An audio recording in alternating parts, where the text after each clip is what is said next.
Ladies and gentlemen, podcasting since 2005. You're listening to Gamertag Radio with your hosts, podcaster Hall of Famer Danny Pena, the always opinionated Paris Lilly, and from outside of the norm, Peter Toledo. This is Gamertag Radio. Welcome to Gamertag Radio episode 989. This is the last episode of 2019, and we do this every year. Every year, the game of the year. We're going to be talking about that. And joining me this week, we have Paris. What's going on, Paris? Hey, good morning. And how are you today, sir? Good. Feeling great. You know, it's pretty cold over here. Merry Christmas. And happy holidays, yes. Oh wait. Christmas, yeah, we're not allowed to say Christmas anymore, right? No, we can Happy say holidays. Christmas. Happy holidays. It's all good. So everything is good over there? West Coast? Everything's good. We're going ice skating in a couple hours, so that should be fun because I don't know how to ice skate, so I'll watch them all ice skate. We're in the same page, man, because I really don't know how to do that. So one day I'll probably go to Rockefeller Center and just do that and bust my butt in front of everybody. That's going to be very entertaining. But Paris, I think this would be a great way for us to end 2019. Guess who's back? Mr. Pete. Yo. What's up, dude? European Pete. Euro Pete. Euro Pete. What's up, man? I'm doing good. And yourself? Good. How's it been? It's been a couple months. Yeah. In actual recording, right? Yeah. Well, So- I kind of warmed up. I kind of went through warm-ups yesterday. I did a show with your brother. Don't know how it went. It had a lot to do with drinking. And you know what? Your brother's a son. And if you need to bleep that out, that's fine, because he hits me up on Twitter. He's like, yo, I want you to do the show. Like, can you do the show for me? It's like 15 minutes in and out and we'll be done. Ended up being like 90 minutes. And it's just like, you got me. But I mean, other than that, I mean, it's good. I'm here in Switzerland. In freedom numbers, it's 41 degrees it's 47 degrees right now. But I'm doing good, man. It's a little rainy, but you know, I'm back with you guys. Hello, Paris, over there on the West Coast, the best coast. What's up, everybody at GTR? How you doing?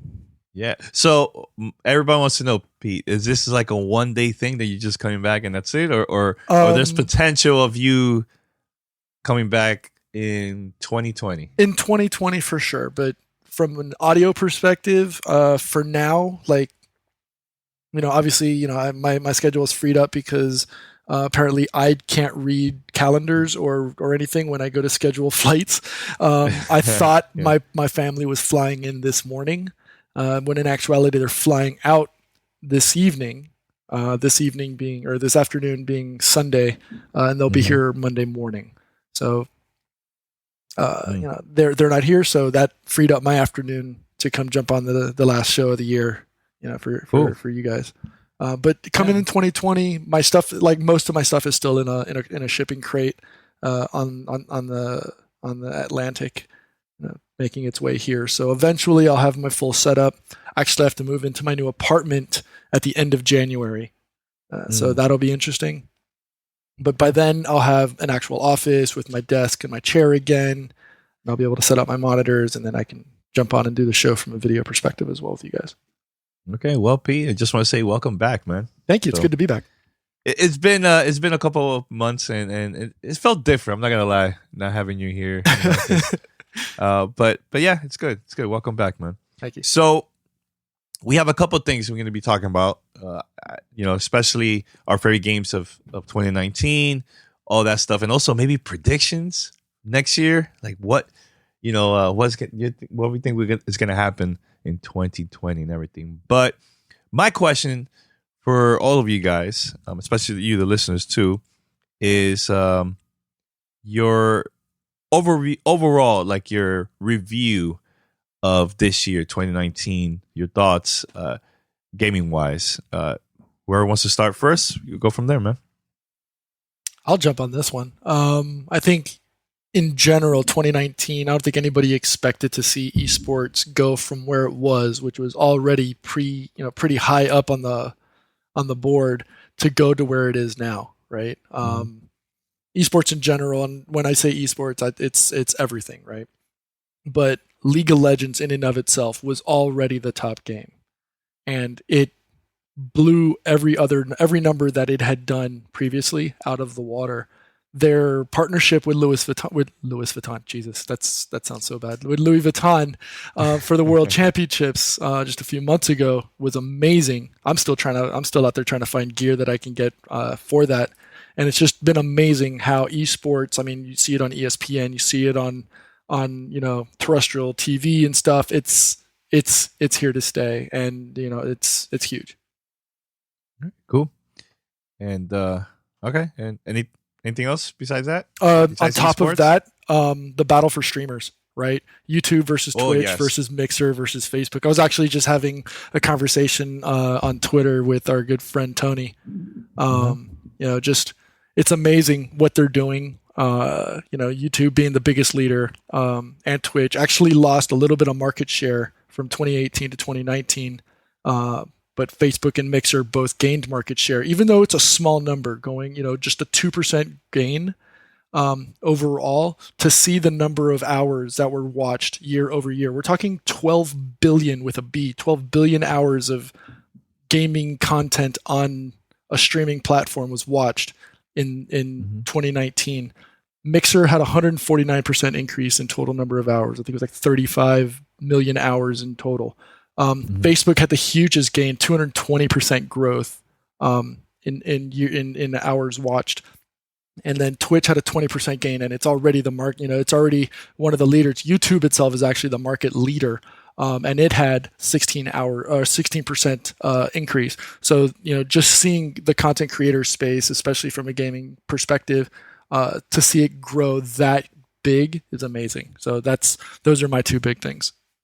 Yeah, and it's good to see that now it's not like the content creators are just depending so much of the platform. Now the companies are depending on the content creators, because that's the reason why the actual viewers are just going to go and watch the stream because of their favorite content creators, So that's good, man. Now I'm glad to see that the content creators has that control. Yeah, well, I wouldn't say they have a lot of the control. They still, they're still held back, and I know this is biting the hand that feeds us as we're streaming live on Twitch right now. But that exclusivity agreement, that partnership agreement, it even goes down to affiliates itself.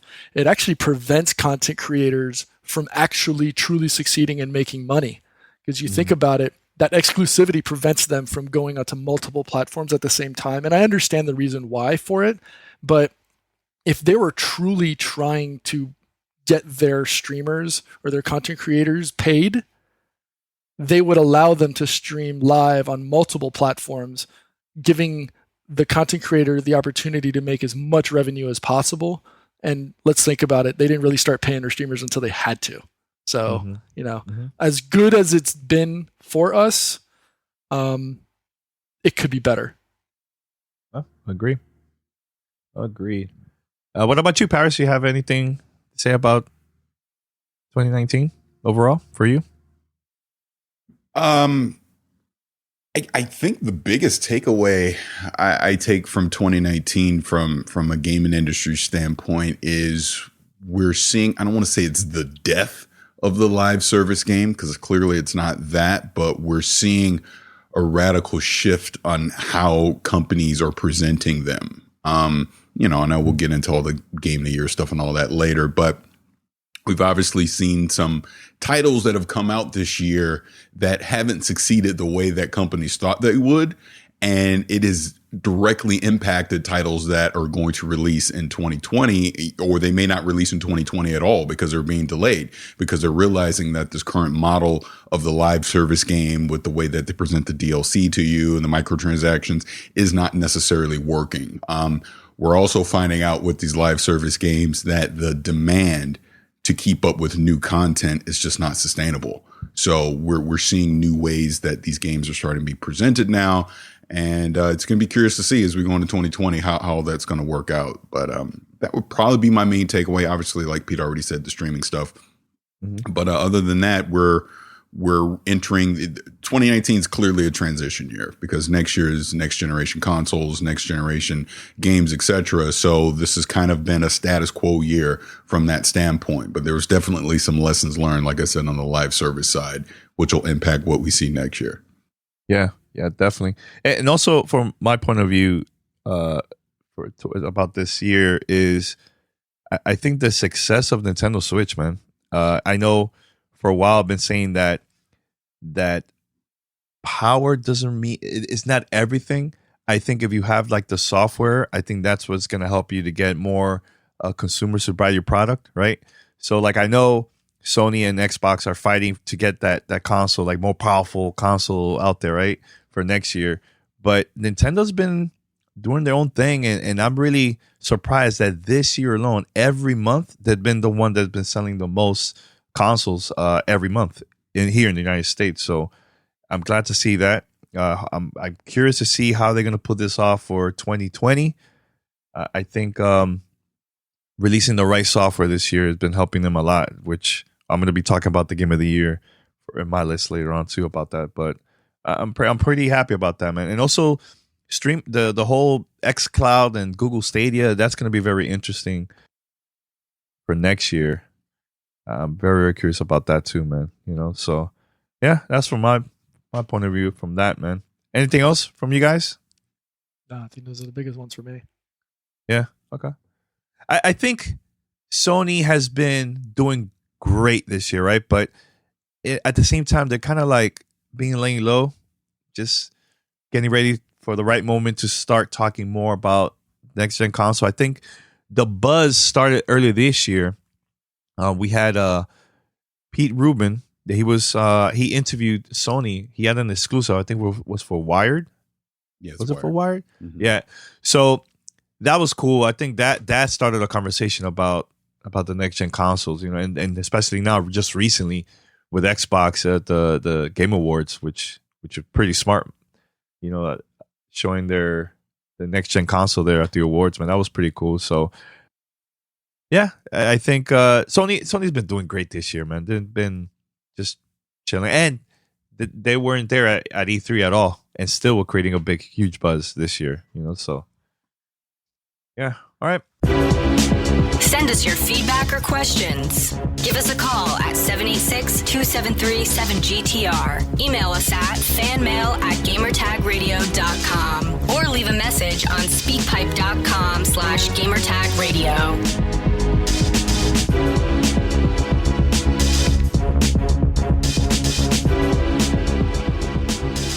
Any predictions for 2020? Who would like to start with this one? Miss Leo predictions.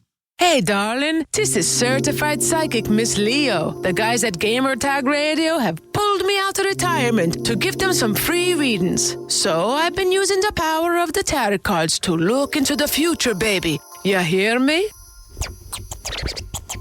Twinkle, twinkle, little star. 2020 predictions. I would say clearly Cyberpunk 2077 is going to be one of the biggest games of the year. I'll be very curious to see how it sells overall as we go through the year, especially transitioning from the current gen into the next gen consoles.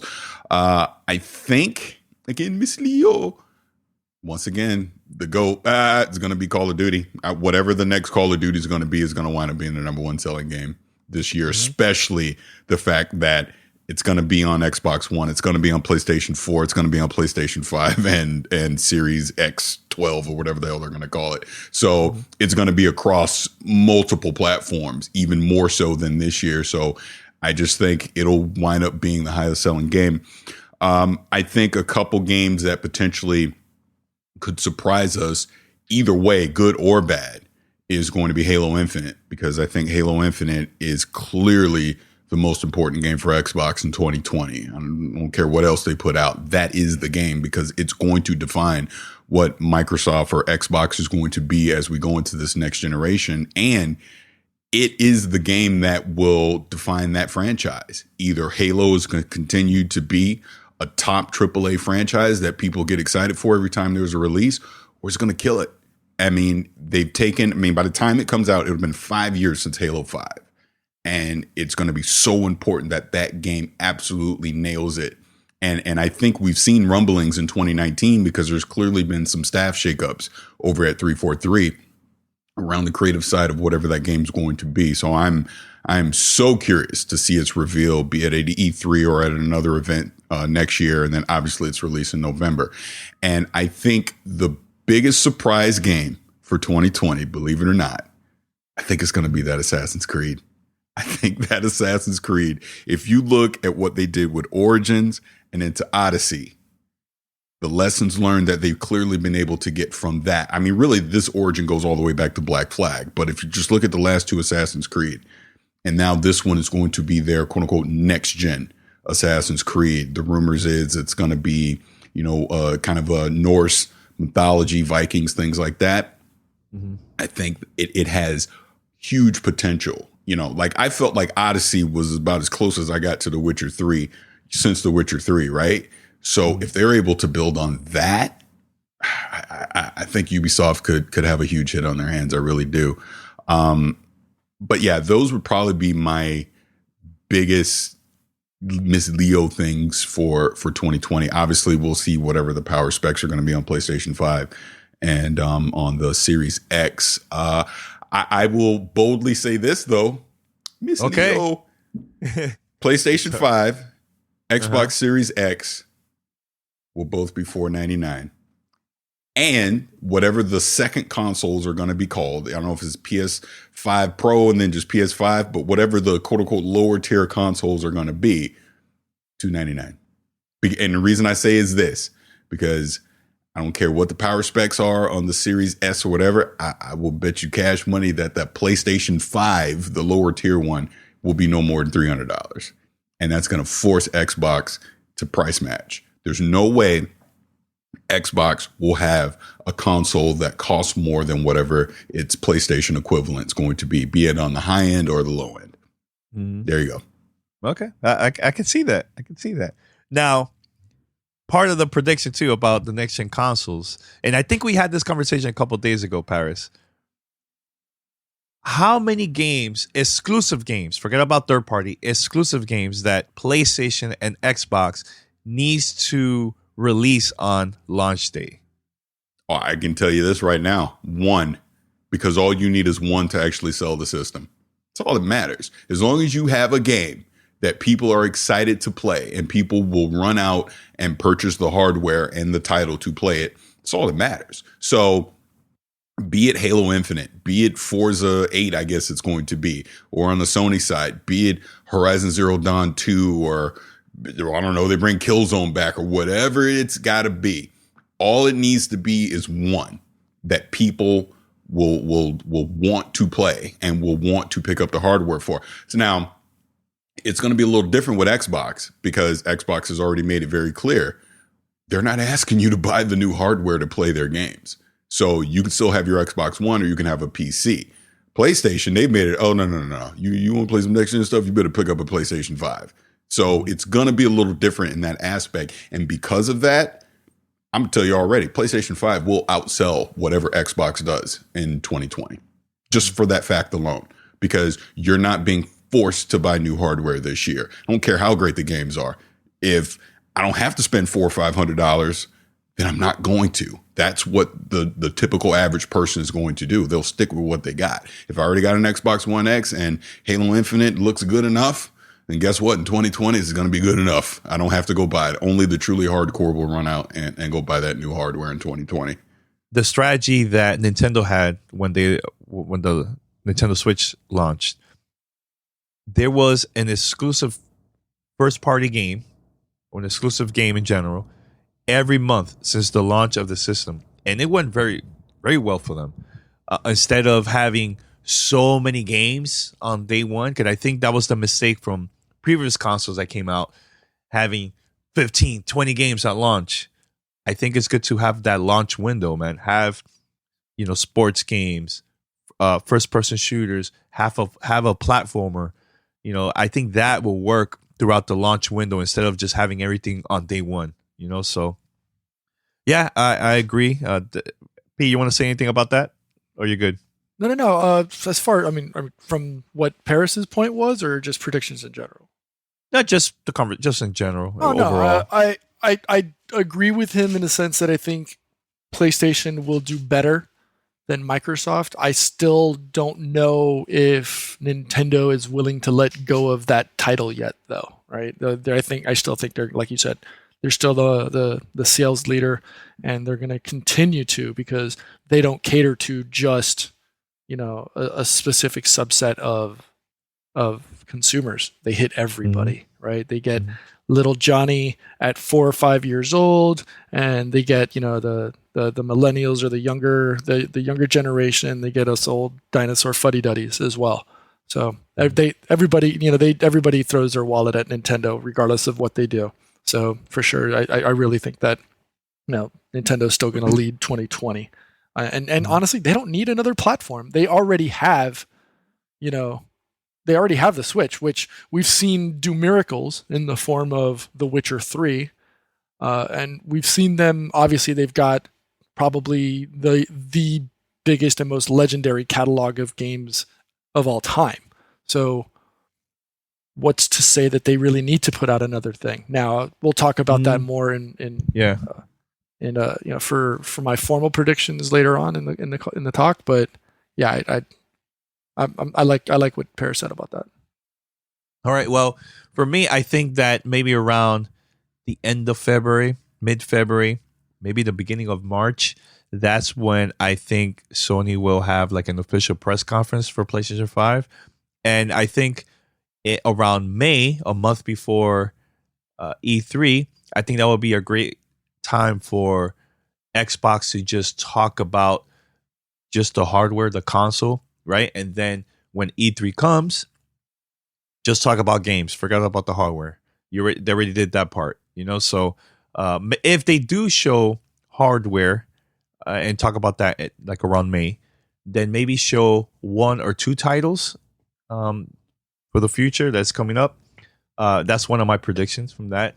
Let me see. Well, I know the Division 2 they're gonna have an expansion sometime next year. I think maybe April. Paris P. Maybe you guys disagree with me or not, but I think maybe April we might see something. Stay away from the launch of Cyberpunk, right? But I think have the expansion from that after that. You guys agree on that or no? Yes, I agree. Okay. I was like, yes, and I'm out. No, I don't know if any developer has the gumption to release in April. As long as they don't have CD Projekt Red in their name, I don't see any company wanting to release a game or having the courage to drop a game in April. Whether it's a full-on game, whether it's downloadable content. Hell, I'd probably even venture to say April, May, right? So I think if that title is going to get a drop on something, it's going to have to drop March, even though that's still going to be a landmine of release dates. So, all right, another game that I would like to ask you guys, which we've been hearing rumors that is coming back sometime next year. Anthem. Do you think this is going to be a title that's going to launch early the year, the relaunch, or at the end of the year of 2020? If they're smart, they wait till the end of the year. They got to take as much time as humanly possible. I'd even say wait till 2021. Make sure you get a full relaunch on that properly. We've seen titles like Rainbow Six come back from the grave in a sense. And then Anthem relaunch was actually one of my predictions for 2020 as well. We've seen No Man's Sky do it as well. Maybe not to as large of a degree as Rainbow Six did. But No Man's Sky, I think, had a much larger falling from grace at launch, whereas Rainbow Six did well and then started to falter on sales. And then obviously with games as a service as its platform, it just blew up. But Anthem needs to be completely redone in the way that it's being, in the way that it's currently at. There's no way that you could give them 6 months to turn it around. I'm sorry. I think there's if it's gonna be done, I would say at the earliest fall holiday of 2020. But if you want to have a realistic launch, 2021. I a little bit disagree with that, Pete, because that's when the next gen console is coming up. Maybe summer will work better for EA. Have that space that people could still play the games, and then once the next gen consoles, a lot of people are just gonna move on.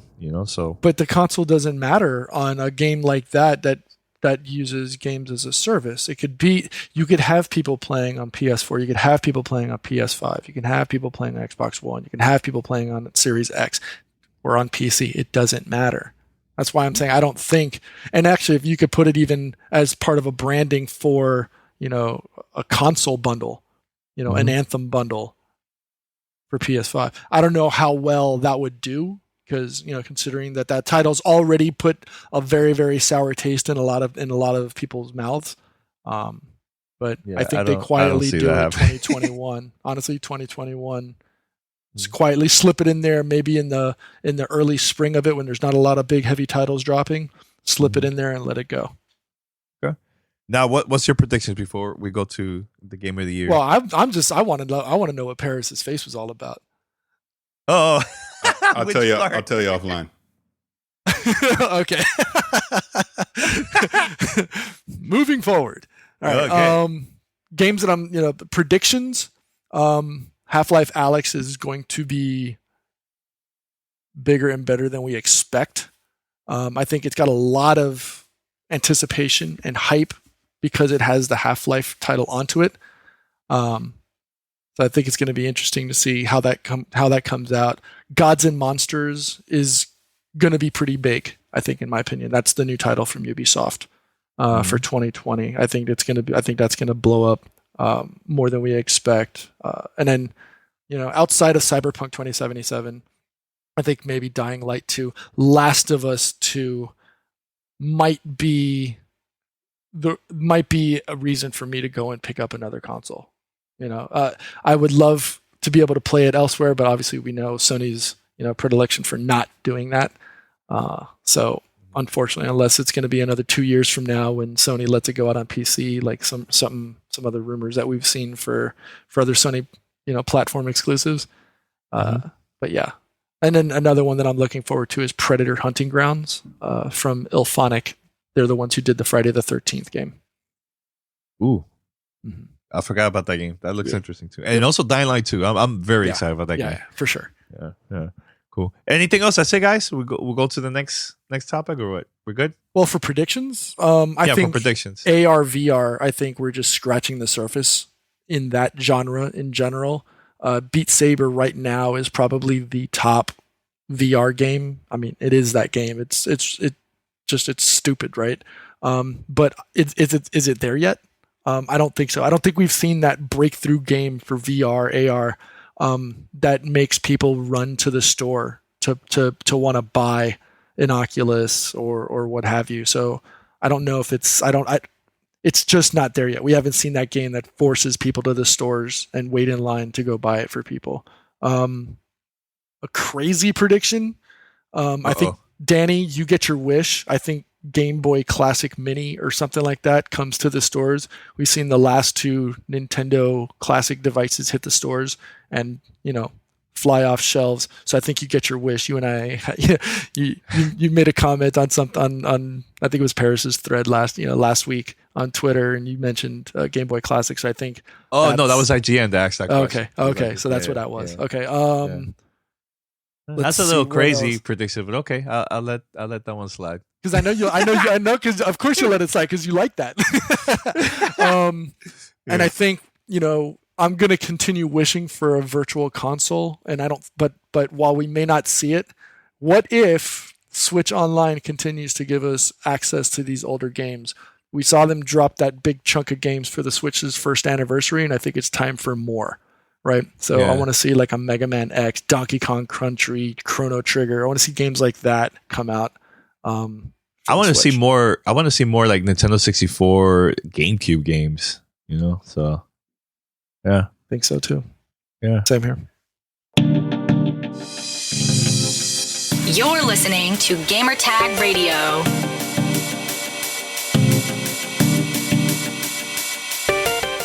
All right.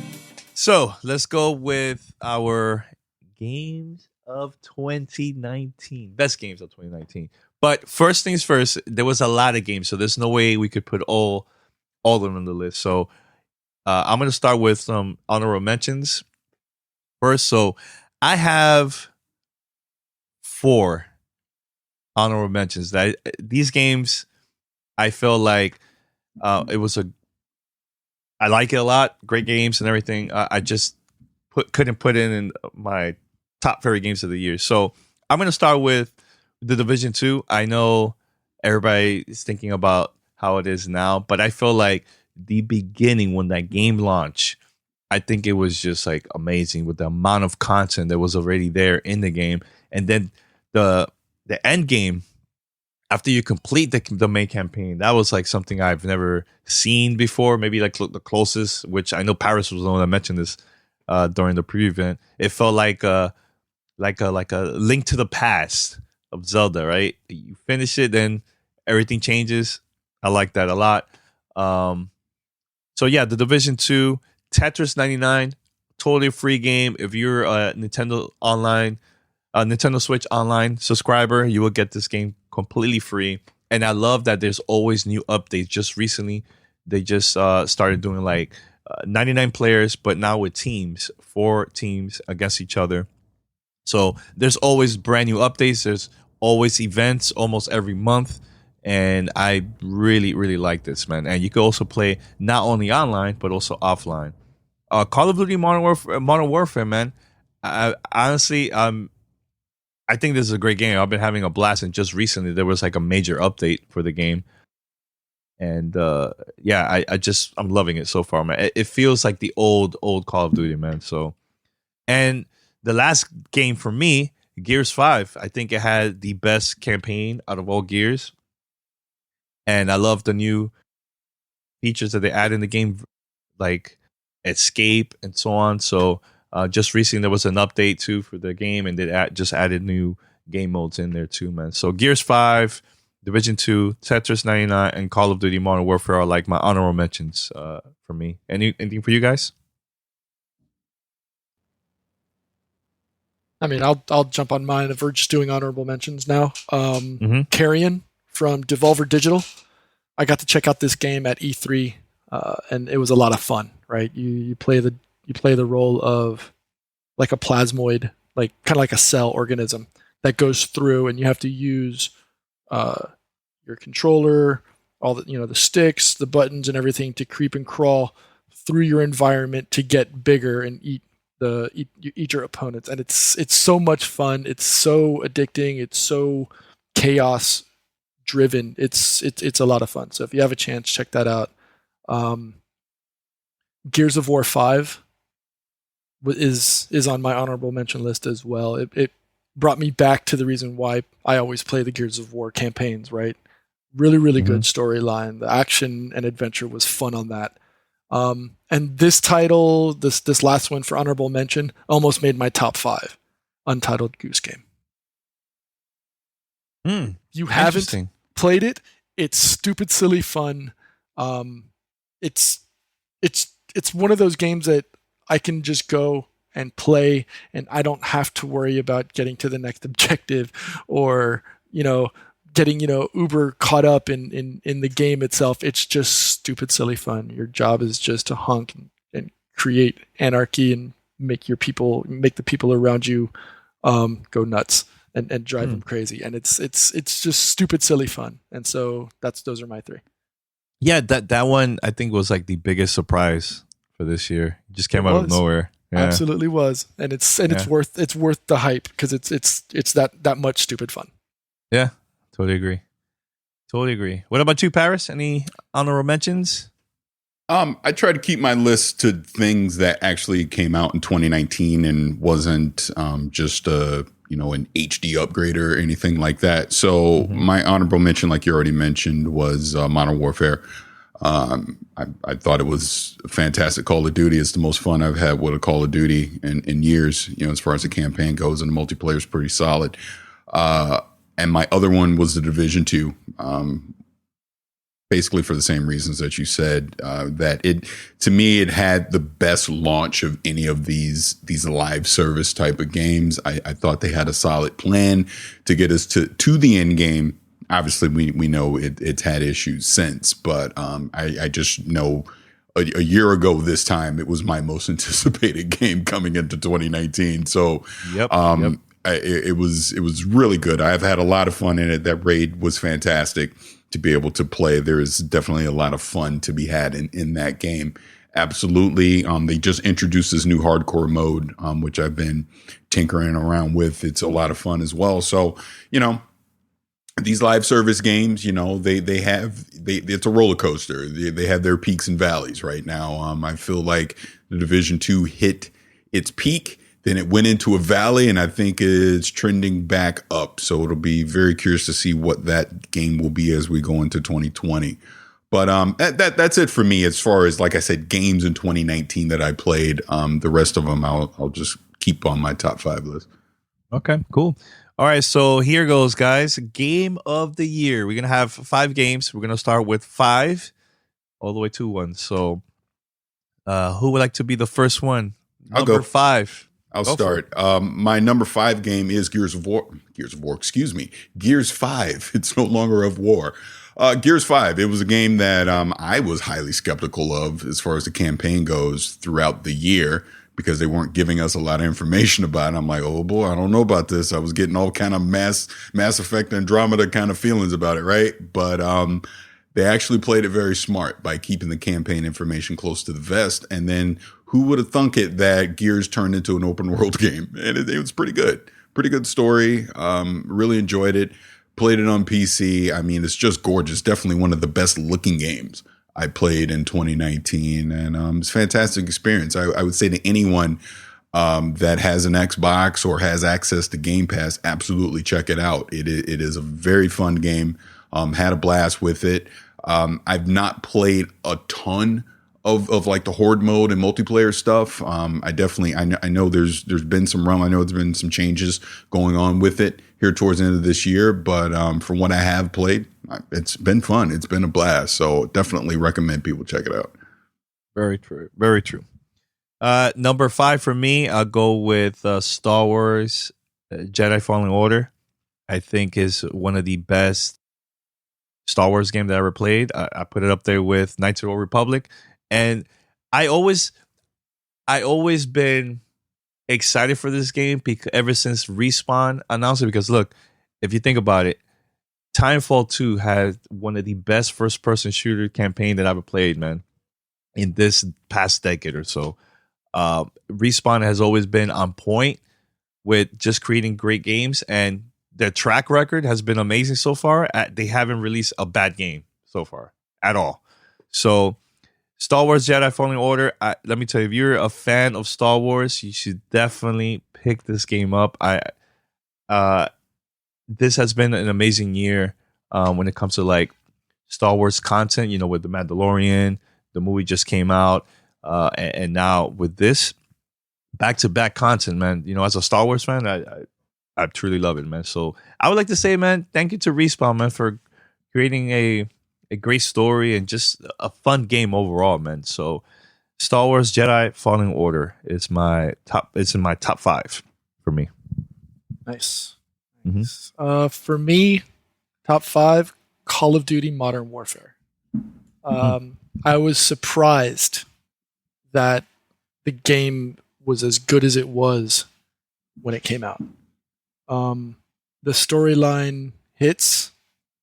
The writing is well done. I love that they legitimately got Middle Eastern life, the culture done well, like to the point where it's very, very believable. The gameplay, I mean, the gunplay in that game is top notch, and it brought Call of Duty back up to like GOAT status from a playability perspective. I always play the campaign first before I jump into multiplayer, but the multiplayer has been rock solid as well. Been non-stop. It's been a lot of fun. So, Call of Duty Modern Warfare, top 5 for me. And you know what's the game changer too, Pete? crossplay for the first time. Yep. Yeah. And it works. And it works perfectly, man. It works great, albeit I've been on both sides of a winning and a losing battle, going against people with controllers versus keyboard mouse. But it's there, right? And it's hopefully that's the future, right? Hopefully it doesn't matter what service you're on, but or what platform or what piece of plastic you're playing. Hopefully that's just the future where I can play with whomever I want to play with and not be limited. Yep. All right, so let's go with number 4. Paris, what's your? I think Pete should do it. I think we should go reverse it the other way. That way, everyone doesn't steal everyone's thing. That's shots fired.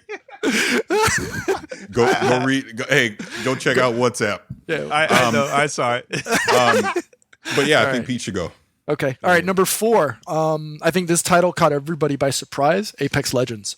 That game, when it dropped from Respawn, caught everybody by surprise. Nobody expected it to do as well or be as good as it was right off the bat. You had the ping system. You didn't even have to really use your microphone in game, which was, one of the most important parts of playing a multiplayer game, right? Is being able to communicate. And now you didn't need to do it anymore, right? And we've seen how that one feature has now been copied across multiple titles, whether it be PUBG or whomever.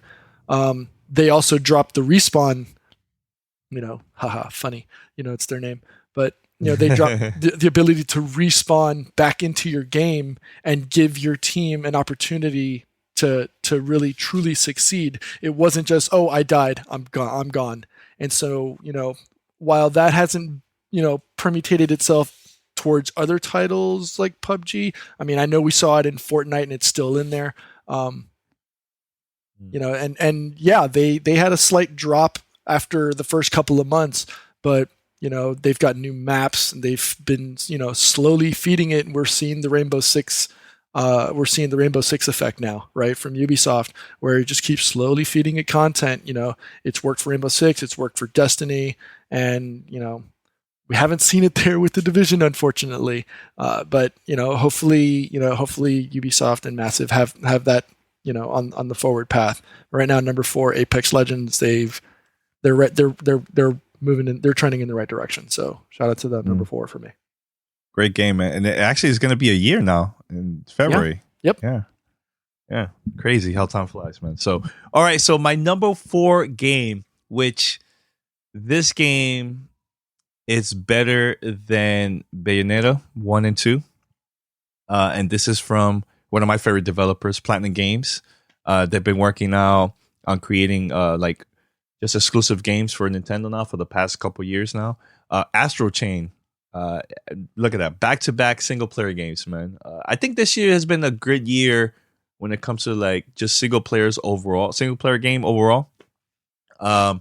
Astro Chain, I just love just the action, the amazing, breathtaking boss battles that I've seen in any game. It is pretty insane. And for a Nintendo Switch title, an exclusive one especially, graphically, it looks really, really cool, man. And just the soundtrack overall is good. And the amount of content, this game is long. After you finish the game, there's even more stuff to do in there, man. So if you have a Nintendo Switch, have you never played Astro Chain, and you play games like, Devil May Cry, Bayonetta, stuff like that, you should definitely pick this game up, man. It's one of my favorites so far for 2019, man. A must-have game, in my opinion, if you have a Nintendo Switch, man. Astro Chain. And my number 4 is Control. Control was a game that I clearly was aware of the last few years. I know how excited Danny had been since it had its E3 reveal, but hadn't actually touched it or really seen anything about it until I went to Gamescom. And I got to sit down with the folks at Remedy, and they kind of walked me through the game, and I instantly fell in love with it. I go, this is a fantastic title. I love the genre and just the mystery of basically being in that world of Control. I don't want to spoil anything, but it was a lot of fun. It's a really solid game. It's fantastic. It deserves all the accolades that it's been getting this year. And yeah, highly recommended from me. So Control. Cool. Great pick, man. So who should go next? You should go. I should go? Okay. All right. So my number three. Interesting game here, man. Super Mario Maker 2. This is a game that there's always new content every minute from just the fans that just create new levels, some easy, some very challenging, some that you just play it for like speed runs. I just love it, man. I love the last game, but I feel like this one is even a lot better. And there's going to be even new free content coming up. Oh, I think it just came out, I think, recently for the game, man. So Super Mario Maker 2, it's amazing, man. Actually, that's my second most played game from Nintendo Switch for me, man, that I have. I just checked my year in review, and that one is number 2. And number 1 is The Witcher 3. So, yeah, so Super Mario Maker 2, man. And it has online. You can play single player, all that. So I even follow a lot of the creators that have been uploading like new levels all the time. So I just follow them, and I'll just check to see if there's any updates, if there's any like new levels from them and everything. So I just like the format. I love that it also has a single player game, and you could also play multiplayer games with people too. So really cool, man. Super Mario Maker 2. My number 3. I'll jump in because it was also my number 3. So everything that you just said about Mario Maker 2, in full agreement with it. Yeah, it's fantastic. Mm-hmm. Cool. All right, number 3 for me, Jedi Fallen Order from Star Wars. Really, really well done game. I mean, again, and Respawn, they've just been knocking it out of the park in 2019.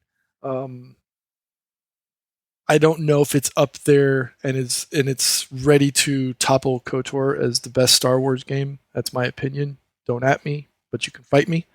But it's dangerously close up there. I haven't finished it, but my God, the gameplay is so good.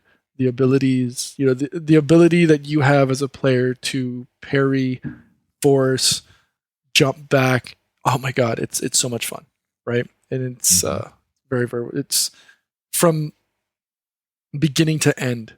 It's just nonstop fun. It's got challenges to it.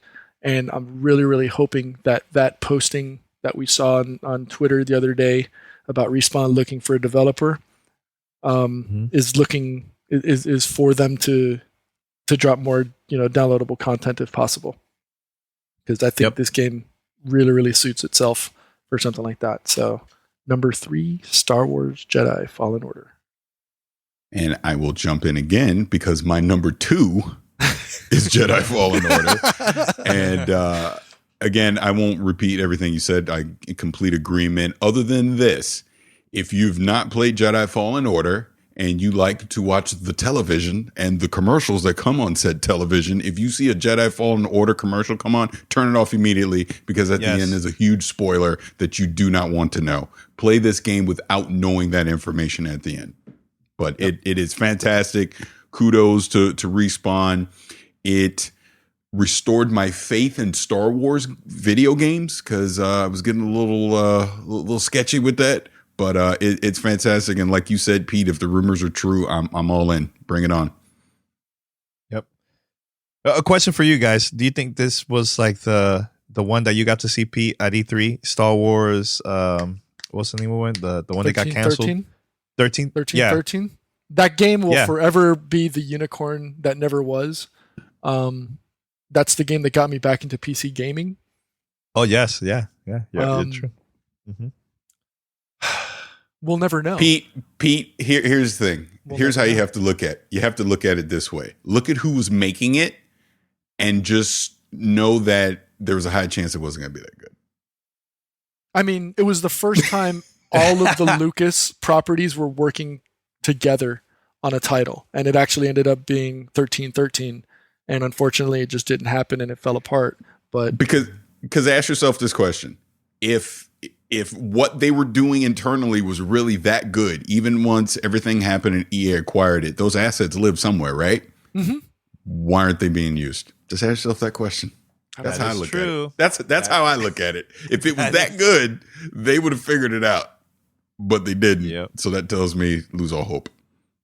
So I'm you can sleep better at night. Just like Danny and his foreskew madness, dude. This is my foreskew. Okay, all right. It's so good. This is my foreskew. Yeah. All right. So number 2, I think is you, Paris, right? Number 2. I just did. I said it was just did? phone And up. it goes back All to right, my me, bad. and then it goes to you. Yeah. Go. You go. So for Yeah. me, Outer Worlds. Outer Worlds, number 2. Private Division, Obsidian Entertainment. I played this, and it was basically Fallout all over again. Fallout New Vegas sequel that I wanted, that I think everybody wanted. I didn't do the multiple playthroughs like you, Danny. I don't have the brain stem for that. But I'm not even done with it, right? But it's enough RPG for me to wet that whistle, because I'm not a big RPG fan, but it's enough action adventure for me to forget the fact that it's actually an RPG that I'm playing, right? It's a really, really well done game. And I don't foresee me finishing it in 2019 for sure. Maybe hopefully the middle of 2020 I'll be done with it. But it's a lot of fun. I like it. Yeah. So number 2. Good game, man. All right, so my number 2 is Control.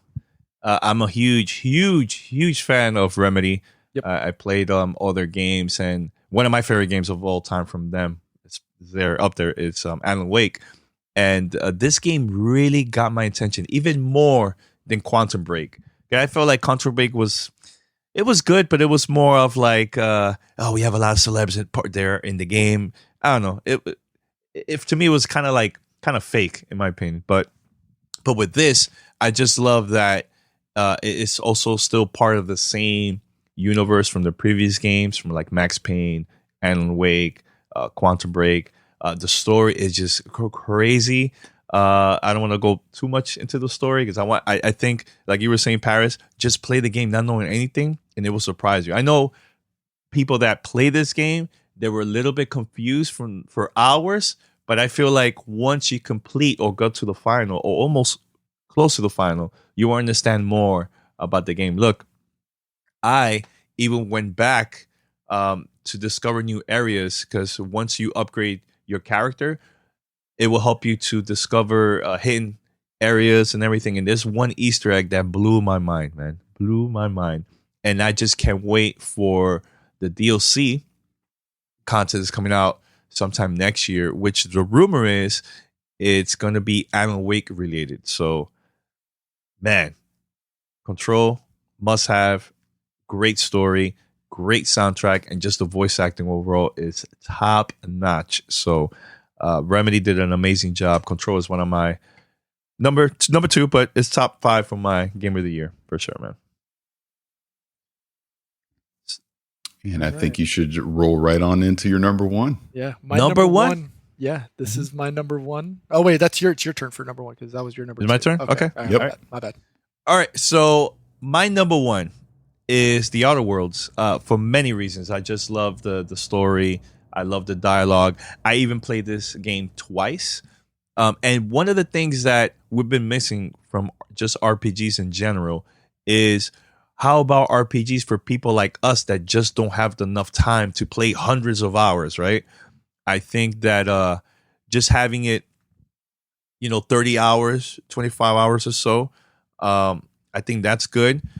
Make you think when it comes to like just the story, like, oh man, what, like the dialogue conversation I'm having with other people, what I should do. Your choices you made in the game completely changed the story completely. So The Outer Worlds, I think it was a huge surprise for me, because I've never seen anything, just the trailer from E3. But once we went to that preview event, Paris, I looked at him, I was like, this is the potential of this game. It's gonna be huge, man, when it comes out, man. Huge. And Obsidian did an amazing job, man. They dropped the mic, walked away, man. Great game, and I hope we'll see more RPGs like this in the future from them, man. So, and not only that, it's available on Game Pass day one. Amazing, dude, amazing. So, I just overall, just love the game, love the characters, love the story, voice acting, everything, man. Top notch. My favorite game of the year, The Outer Worlds, man. So Yeah, and I'll just piggyback off of it because that was my game of the year as well. I spoiled that on the last episode, anyways. It's the easiest game of the year show for Paris. yeah, man. Yep. Well, yeah, I had already said it on the previous episode. This was my game of the year, so it's not a shock. But it like I said, when we went to that preview event, and thank you to Private Division for inviting us out to that. I said to their faces, and I got to say it again talking to one of the guys from Obsidian at the Game Awards. I go, this was the spiritual successor to Fallout New Vegas, which when I look at quote unquote modern RPGs, it is easily in my top 3 favorite RPGs of all time. And The Outer Worlds is right up there for me too. I love the writing. I love the story. I love the decisions that you had to make in the game. And it was fantastic. These are the kind of RPGs that I like to play. So absolutely, I'm looking forward because they've already announced that we are going to get more DLC in this world. I can't wait to go back to that world and dive back into it again. It was a fantastic game. I'm very happy for Obsidian because they clearly were making this even before they were acquired by Microsoft. So either way, you know, they had a hit on their hands, and this just further validates why Microsoft acquired them and added them to their game studio. And like Danny said, I'm looking forward to more from them. I know what was the game? Is it Grounded? Is that the small project they're making? I forget the name of it, but the one they talked about at XO19 from Obsidian, which is it's like Honey, I Shrunk the Kids or whatever, right? But that's a departure from obviously what The Outer Worlds is. But I'm definitely looking forward to, you know, years down the road when they revisit the RPG genre and tackle this again. Now that they got, you know, they got Fort Knox behind them to finance whatever it is they're going to do. So it's only going to be bigger and better. So again, if you've not checked out The Outer Worlds, you have Xbox Game Pass. It is an absolute no-brainer to go pick it up and check it out. Definitely my favorite game of the year and one of my favorite RPGs I've played in a long time. Yeah, and I agree with that, Paris. And one thing that we forgot to mention too is that this is a new IP, man. You know how hard it is to get that buzz, that game of the year buzz for a new game. Usually we see, you know, the sequels and all that, but brand new IP, tough, man. So more power to them, man. That's what I'm talking about. Look, I'm looking at my list right now, and I think every single game except Super Mario Maker 2 from my list, they're all new IPs, man. So I would love to see that in 2020 and beyond. Just besides the sequels, I would love to see new games that it's just amazing. Forget about just depending on just the name of the franchise. Just do new stuff, man. So The Outer Worlds is up there, man. Totally agree, Paris. Super amazing. Pete, what's your number one? Because I'm super curious. Yeah, because I've hit all the big the big titles, right? So nobody knows. This is going to be a big surprise. I think this is going to be the biggest surprise of all outside of me being on this show. Mega Crits Slay the Spire came out way early. I think it was like the first couple of weeks of the year. It's by a company called Mega Crit. I think it was published by Humble Bundle themselves. But it's basically like a roguelike game with deck building cards in it. I've been following the game for the first couple of months until it actually came out on Switch later on in the year. And then I've just been hooked. I don't think there's a game in my library that has as many hours as this does outside of PUBG. PUBG, obviously, that's my favorite game, so I put hours upon hours. But with all of the work travel that I've had to do this year, that Switch has come with me, and that game has been my friend for whether I've been traveling on business or when I moved here to Europe and I didn't have internet for a month and a half. That game was right next to me playing nonstop. It's ridiculously fun. There's been moments where I've nearly thrown my Switch across the wall, across the room.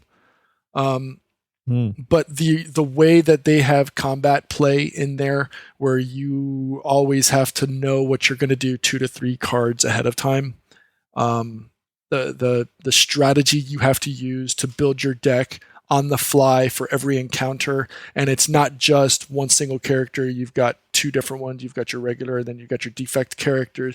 And you're always working to unlock new characters, new cards, get new relics. it's just ridiculous, difficult fun, because it's not just a quick, I'm just going to use these cards and power through. No, you have to understand the benefit and the detraction of each card that you're going to play. And if you're going to play certain things and, it's going to like increase my strength but lower my health points, am I going to be able to survive this encounter? There's just so much fun in that game for me. If you like card-based strategy type games, you'll really, really dig Slay the Spire, and it's not that expensive. It's a very, very economical game to pick up. So if you have the chance to check it out, you can play it on any platform, console or handheld. I highly recommend it. So that's my game of the year. Wow, that game just came out of nowhere. Told you. Like, great pick. That's I told good, you. Good pick, man. Very cool. Yeah, but overall, man, I think I just want to thank, being in Paris this year. I think has been a great year overall for us, and I had a great time attending events and just recording interviews and just debating with you guys throughout the year, and just talking, man. So I just want to say, man, thanks, man, for just being there and motivating me to just be better at what I'm doing right now with podcasts and just in life in general, man. So thank you so much, man, for just that, man. Just want to say that. Anything else you guys want to say before we wrap it up? It's been an interesting year for sure. Like I said, a lot of highs, lows. I mean, I don't want to end the show on a negative thing, so I won't talk about my disappointments of the year. Maybe I'll do that in the after show. But it's been an interesting year for gaming. Like I said, this has been a transition year, so we haven't seen a lot of huge things come out because clearly companies are holding that stuff for next year. But on a personal note, I mean, definitely had a lot of growth. I've talked openly about some of the anxieties that I've had over the years, and I felt like this was a year where I really just pushed through those. I kind of did some things where I wasn't able to lean on you guys, and that kind of, again, forced me out of my comfort zone.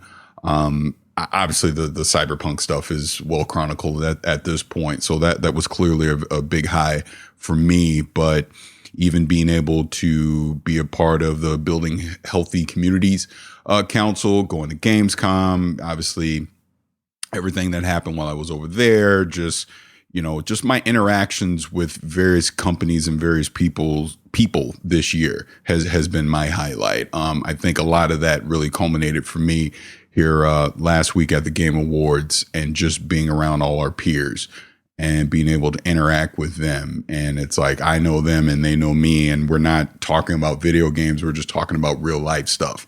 And I think that's the biggest thing that I took out of this year is the industry really, I was able to humanize the industry. That's the point I'm trying to make, where it stopped just being about the games and it just really became more about the people. And we all have our real lives and issues and everything that goes on. And I sympathize with all of that. But, it's like I said, it's been a good year. I'm excited for 2020. Definitely have some ideas for some things that I want to do as we go into 2020. And, and thank you, Danny. Thank you, Pete. You both of you have obviously, been my brothers, and just like I said, the people that I can lean on. And as such, being brothers, we don't always get along. People may not see that stuff out in public, but that's okay. That's what family does. Mm-hmm. But at the end of the day, we got each other's back, and I love y'all. There you go. That's my speech. I'm done for 2019. Cool. You, Pete? How do I put this? I mean, obviously stepping away from the show has been, it's not something I'm alienated to, right? I've done this before. I've stepped away from the show for a while in the past to get my life in order. I know Paris has said this on several occasions. This wasn't me leaving GTR. This was me just stepping away temporarily, just to get my life in order, because it's pretty huge when you got to move 4,800 miles away, living as a stranger in a strange land. Is my favorite quote, is putting it. Shout out to Iron Maiden for that. But it is what it is, right? And a lot of this a lot of my being able to survive out here, getting over my anxiety of not knowing anybody or anything here, being part of the GTR family for so long helped me acclimate quicker, right? Being thrust into those environments, whether it was my first event, 10 plus years ago, actually it was 12 years ago, and it was 2007 when you flew me out to San Francisco, my first assignment for GTR, and you're like, you're going out here, bye, record content, come back. I had no idea what the hell I was doing. But it was moments like that where you guys entrusted me with, the keys to the Ferrari to go out and get content for the show, and meeting people that I never would have met and putting me into that situation just made me a better person, not just for the show, but just in my career. So, thanks to you, Danny, for letting me be a part of this show. And then obviously, thanks to both of you for being my brothers that I don't have. So, it's on, I'll be back on the show, in due time. I just got to wait until until the rest of my gear gets here. 2020 is going to be much bigger for GTR. I can smell it. Yeah, and Pete, thanks for coming, man. I think this was a great way for us to end the show for sure. This episode for the year. I can't wait for the future, man, for us to start recording again, us three, So there is a lot of stuff coming up in the new year. Can't wait for that. There's going to be a lot of content, a lot of ideas, a lot of cool stuff, man. But for you, the listener, whenever you get the chance, not only subscribe to our podcast, but go out there, follow P in Paris on social media, subscribe to Paris YouTube channel. We need that support. The more support we get from everybody, the more content you're gonna get to see. So I just want to say that. Thank you for listening, for sending the voicemails, everything. I can't wait for 2020. It's gonna be a good year, man. So happy holidays to everyone. Merry Christmas. Have a great time. Happy New Year. And we'll be back here, I believe, second week of January, man. So thank you for everything. And that's it. Until next time, y'all. Take care. Peace. Thanks for listening to Gamertag Radio. Be sure to like us on Facebook and follow us on Twitter.